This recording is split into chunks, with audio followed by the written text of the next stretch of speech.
পাক অধিকৃত কাশ্মীরে লিপা ভ্যালি 2019-এ সেখান থেকে লাগাতার গোলাবর্ষণ করা হয়। কাছেই চৌকিবাল গ্রামে একটি মর্টার শেল এসে পড়ে ও ঘটনাস্থলে মৃত্যু হয় এক মহিলার। পেহেলগাঁও জঙ্গিহানা কাণ্ড ফিরিয়ে আনলো সেই স্মৃতি, জানাচ্ছেন আমাদের প্রতিনিধি সুকান্ত মুখোপাধ্যায়। ঠিক দূরে যে পাহাড় দেখা যাচ্ছে সেই পাহাড়ের ঠিক পিছনেই রয়েছে কিন্তু পিওকে বা লিপা ভ্যালি। ঠিক সেখান থেকে 2019 সালে পরপর গভীর রাতে এক এক করে শেলিং হতে থাকে। ঠিক সেই শেলিংয়ের 4-5টি শেল বা গোলাবর্ষণ কিন্তু হয় এই চৌকিবাল গ্রামে, এবং সেই চৌকিবাল গ্রামে সেই সময় ঠিক এই যে বাড়ি দেখা যাচ্ছে সেই বাড়িতে একজন মহিলা, তিনি তখন বাড়ির ঠিক বাইরে বসেছিলেন। ঠিক যে গ্রাউন্ডে বা মাঠে আমরা দাঁড়িয়ে রয়েছি এখানে একটি শেল এসে পড়ে এবং তার জেরে কিন্তু তার ঘটনাস্থলে মৃত্যু হয়, এবং তারপরে এই গোটা বাড়ির একাংশ কার্যত ভেঙে পড়েছিল, যা ফের তৈরি করছেন তার স্বামী। 4 সন্তান নিয়ে এখানেই সপরিবারে তিনি থাকতেন, কিন্তু 2019-এর এক রাত্রের কয়েক মুহূর্তের মধ্যে গোটা পরিবার কার্যত বদলে যায়। আমরা এই মুহূর্তে তার স্বামীর সাথে কথা বলে নেব। क्या हुआ था, आपकी बीवी तब कहाँ पे थी?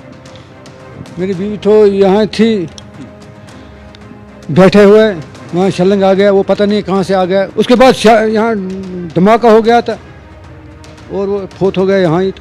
हॉस्पिटल पे लेके गए थे, यहाँ पे लेके गए थे। इसका डेथ सर्टिफिकेट है मेरे पास। हाँ सर, ये गांव में 2 बच्चे की भी मौत हुआ। यहाँ बच्चे 2 मौत हुआ था। ये पहाड़ है, पूरा एरिया पहाड़ी में है। आपका नाम बोले? गुलाम मोहम्मद हजाम। आपका वाइफ का नाम क्या? शमीमा बानू। এইখানেই সেই মহিলার কিন্তু মৃত্যু হয়েছিল, এবং রাত্রের মধ্যে আচমকাই সেই শেল এসে পড়ে, এবং ঠিক এই যে জমিতে এখানে এসে পড়ে, বাইরে ঠিক তার বাড়ি বারান্দাতে বসেছিলেন সেই মহিলা, এবং সেই ঘটনা যে তার কিন্তু মৃত্যু হয়। স্বাভাবিকভাবে তার পরিবার ফের কিন্তু যথেষ্ট ভয় বা আতঙ্কের মধ্যে রয়েছে, এই ভেবে যে বৈশারণ ভ্যালির এই ঘটনার জেরে ফের কিন্তু 2 দেশের মধ্যে একটা সংঘর্ষের একটা পরিস্থিতি তৈরি হয়েছে। ঠিক সেই জায়গা থেকে কোন পরিস্থিতিতে কোন সময় ফের পিওকে থেকে গোলাবর্ষণ বা সেলিং হয়, সেই ভয়ের মধ্যে দিন কাটাচ্ছেন কিন্তু গ্রামবাসীরা। ক্যামেরা রোজারিওকে একবার দেখানোর চেষ্টা করবো, ঠিক যে পয়েন্টে আমরা দাঁড়িয়ে রয়েছি সেই পয়েন্ট থেকে দূরে যে পাহাড় দেখা যাচ্ছে, যতটুকু দেখানো সম্ভব, দূরে যে একেবারে বরফ আবৃত যে পাহাড় দেখা যাচ্ছে তার ঠিক পিছনের দিকের অংশই কিন্তু হচ্ছে পিওকে বা পাক অধিকৃত কাশ্মীর।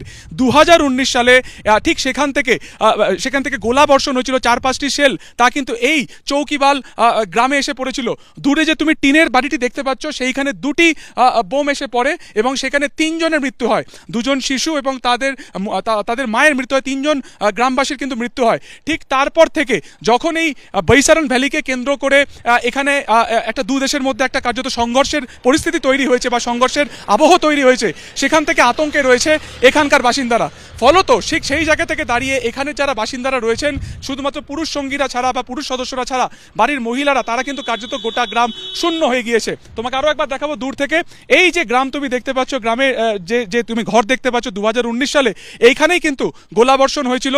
2টি সেল এখানে পরপর এসে পড়ে, যেখানে 3 জনের মৃত্যু হয়েছে, এবং ঠিক তারপর থেকে তারা কিন্তু আতঙ্কের কার্যত দিন গুনছে, এবং সেখান থেকে তারা কিন্তু বলছেন যে কোনো সময় ফের পিওকে থেকে কিন্তু গোলাবর্ষণ হতে পারে। তার জেরে এই গোটা গ্রামের যারা বাসিন্দারা রয়েছেন তাদের মহিলাদেরকে দূরবর্তী কোনো জায়গাতে সাবধানে তারা নিরাপদ জায়গাতে পৌঁছে দিয়েছেন, এবং এই গ্রাম কিন্তু যথেষ্ট আতঙ্কের মধ্যে রয়েছে। ক্যামেরা রোজারিওর সঙ্গে সুকান্ত মুখোপাধ্যায়, এবিপি আনন্দ, কুপওয়ারা।